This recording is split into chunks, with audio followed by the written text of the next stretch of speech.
Hello all. हमने last time पढ़ा था प्रेजेंट डेफिनेट के सेकंड पार्ट को, जिसके अंदर हमने पढ़ा था वर्ब के साथ में ता रहता है, ती रहती है, ते रहते हैं। उसका रूल था कीप ऑन, ठीक है।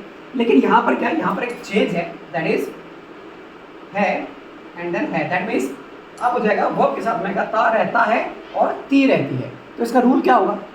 इसका रूल होगा सब्जेक्ट कीप्स, क्योंकि जहाँ कहीं भी ता है ती है लगता है तो हम वर्ब के एंडिंग लेटर के साथ में एस या ईएस लगाते हैं। और यहाँ पर जो लास्ट का लेटर है वो पी है, दैट मीन्स वो एच नहीं है, वो ओ नहीं है, वो एस नहीं है, एक्स नहीं, और ये वाई भी नहीं है जो ई का साउंड देता हो। तो इस वजह से हम यहाँ पर एस ऐड कर रहे हैं पहले से ही। देन ऑन प्रेजेंट फॉर्म के साथ में आईएनजी एंड देन ऑब्जेक्ट, ठीक है। अब हमें इसका सेंटेंस बनाना है, तो सेंटेंस कैसे बनेगा? जस्ट लाइक सीमा बच्चों को पढ़ाती रहती है, ठीक है। अब आप देखो कि यहाँ वर्ब के साथ में दिस इज द वर्ब पढ़ा, और लास्ट में क्या तीर है, तीर है लड़की है, और आगे लास्ट में क्या ती है, राइट। तो क्या हो गया, ती रहती है, वर्ब के साथ में ती रहती है। अब हमारे पास रूल है इसका, तो हम इस वर्ब से पूछ लेते हैं कि कौन पढ़ाता रहता है, कौन पढ़ाता है? आंसर आएगा सीमा। तो सीमा क्या हो जाएगी, सब्जेक्ट जाएगी। तो सीमा हमें रूल में जैसे लिखा है वैसे लिख लेना है, दैट इज कीप्स। तो सीमा कीप्स के साथ में है ऑन एंड देन पढ़ाने कहते हैं टीच। तो टीच के साथ मैंने लगा दिया आईएनजी, टीचिंग। अब पढ़ाती किसको है? बच्चों को पढ़ाती है, तो क्या हो जाएगा, children. Keep on teaching children. तो ये हमारा अफर्मेटिव का रूल है। अगर हमें इसका नेगेटिव बनाना होगा तो आप देखो कि इसका नेगेटिव बोलने में या सुनने में अच्छा नहीं लगेगा। मैं खेलता नहीं रहता हूँ, दैट डजंट साउंड गुड, ठीक है। तो लेकिन इसका इंटेरोगेटिव का रूल बनता है। तो इंटेरोगेटिव का रूल में क्या होता है, आप लोगों को पता है कि इंटेरोगेटिव में क्वेश्चन वर्ड पहले आता है। Question word that is what, when, where, why, how.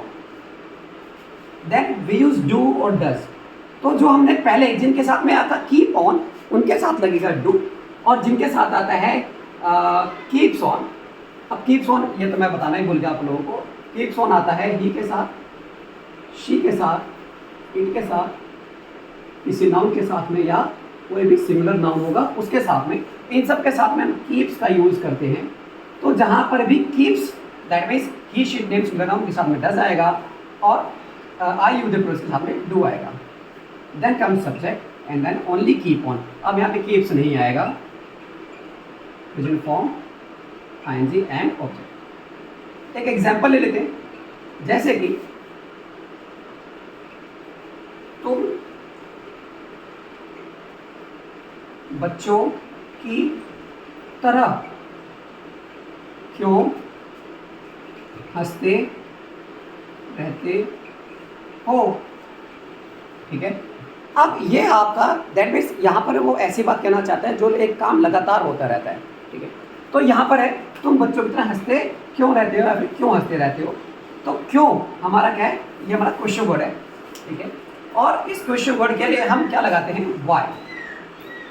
तो क्यों मीन्स वाई। अब तुम है सब्जेक्ट, ठीक है, क्योंकि हंसता कौन है, तुम हंसते हो, तो हम तुम के लिए लगाते हैं डू। वाई डू, सब्जेक्ट है you, you, why do you, और हमें रूल में है कीप ऑन। तो आ गया क्या, कीप ऑन।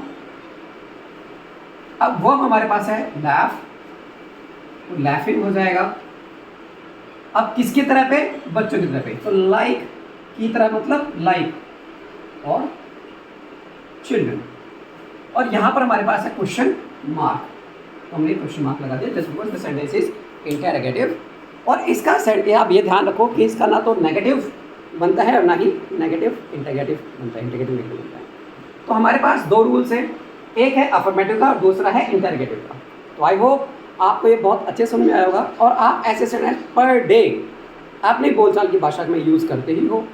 तो कोशिश कीजिए कि आप इसे अपनी कॉपी पे बाकायदा राइट डाउन करें, रूल को एज इट इज़ जैसे यहाँ पे लिखा है मैंने वैसे ही लिख ले, और उसकी प्रैक्टिस करें। प्रैक्टिस कितने सेंटेंस? Minimum 25 sentences. आप मुझे कमेंट बॉक्स में अपने उस प्रैक्टिस की फ़ोटो भेज सकते हैं और मैं आपको पर्सनली उसे रिप्लाई करूँगा कि आपने वो सेंटेंसेस सही बनाए हैं या उनमें कोई गलती है। ठीक है, तो इस तरीके से ये हमारी एक इंटरैक्टिव वीडियो हो जाएगी।